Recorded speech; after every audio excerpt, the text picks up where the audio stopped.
இல்லை என்றாலும் அந்த பதவி இருக்கிற வரைக்கும் மாநில முதலமைச்சர்களோட ஆலோசனை பெற்ற ஆளுநர்கள் நியமிக்கப்படணும்.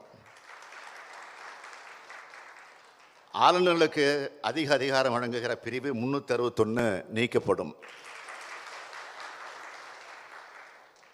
உச்சநீதிமன்றத்தோட கிளை சென்னையில் அமைக்கப்படும்.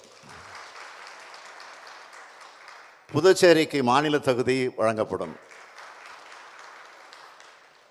ஒன்றிய அரசு பணிகளுக்கு தமிழ் உள்ளிட்ட மாநில மொழிகளில் தேர்வு, நேர்முக தேர்வு ஆகியவை நடத்தப்படும். ஒன்றிய அரசு அலுவலகங்களில் தமிழ் பயன்படுத்தப்படும்.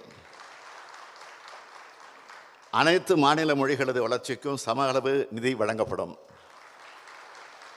திருக்குறள் தேசிய நூலாக அறிவிக்கப்படும்.